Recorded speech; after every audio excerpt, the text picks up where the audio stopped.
Bayantara, Bayantara.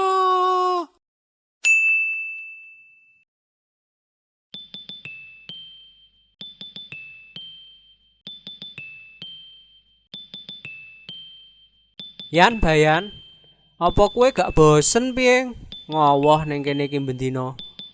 Jaga warung terus gaweanem iku. Kala-kala refreshing ya Yan. Ayo melok aku Yan refreshing. Ya wis tuwa ngene iki arep apa? Tapi yo kala-kala ora apa-apa sih. Mumpung dina iki sepi. Mok kowe tok iki mau sing tuku. Lah iya Yan, makane. Ayo ndang gage warunge ditutup melok aku. Melok ning ndi toh to?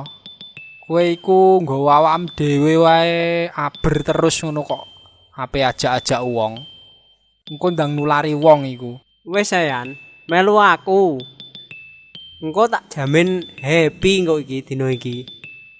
Iki lho Yan, aku entuk informasi kok Mbah Google. Apa kowe gak ngerti warung iki ya Yan?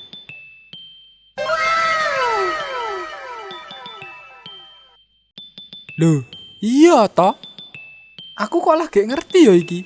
Anyar iki to. Cantik tenan apa ora iki? Wis lah Yan, wong tuwa iku anut ae. Iki informasi akurat iki Yan. Kok Mbah Google soale. Kowe karo Mbah Google ora tuwek Mbah Google ya Yan. Ya wis to. Idunem iku mbok ya di sekolahno lek aja muncrat-muncrat ngono.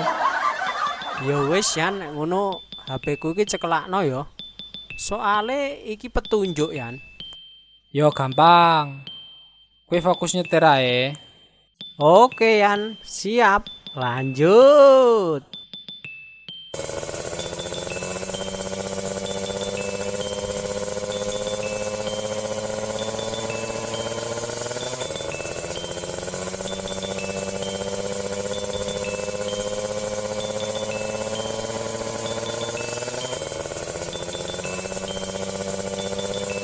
Yan, jajal delok HP iku. Iki ngiri apa nganan Yan iki? Mbah to, aku ra mudeng iki piye carane. Wong tuwa kok kon nyekel ngene. Iku lho Yan, HP ku cenet, layare didelok. Tulisane apa iku? Belok nganan apa belok kiri? Oh, ngono ya to. Iki tulisane 1 meter lagi. Anda belok kiri, lalu belok kanan, lalu belok kanan lagi, lalu belok kiri, lalu belok kanan, lalu belok kiri. Oke Yan, lanjut. Dolali cekelan sing bapo Yan. Blok ngomongin wong.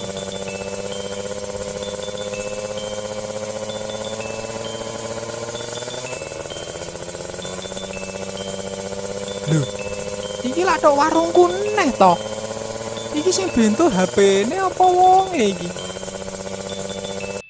Yalah Yan mak bedunduk kok iso tok warungem. Bosen aku nyawang warungem Yan. Wis ngene wae. Ayo takok-takok wong ae sing pinggir dalan ngono. Ya wis aku anut wae. Sing ngajak kowe kok. Pantang menyerah Yan pokoknya. Lanjut.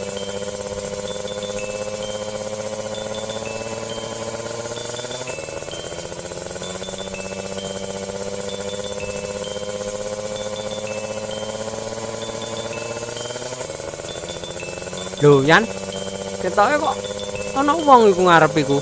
Jajal takoki Yan. Ya mendek to, nek takok sing sopan ngono lho. Nyun sewu Pak. Badhe tangklet. Warung kopi niki jenengan pireng Pak? Walah tibake kowe prit iki mang prit. Dalan iki ku ya pokoke kok lurus sampai ana bakul bakso, engko iku menggok ngiri. Bar ngono, ana bakul pentol, engko menggok nganan. Engko iku ana tugu pahlawan ya. Ubengi tugu pahlawane ping 7. Jablas sithik. Lah ya iku warunge. Oh, ngono ya prit ya. Ya wis nek ngono prit. Matur suwun. Yo padha-padha. Hati-hati lho yo. Nek ana becak aja ditabrak.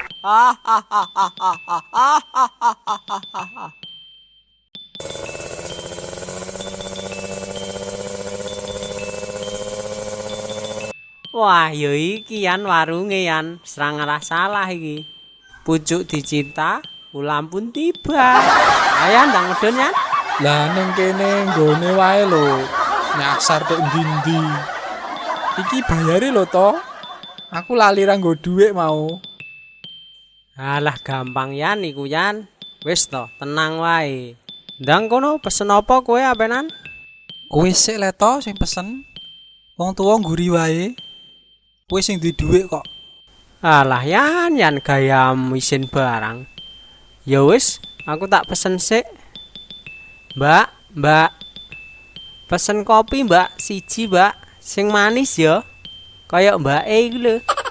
Alah mas, sampean kok iso ae?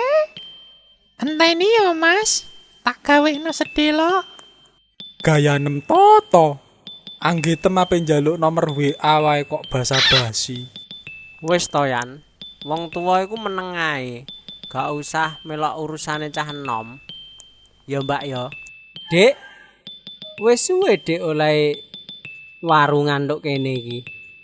Aku tapi liwat-liwat kene kok gak tau roh ya warung ning kene iki.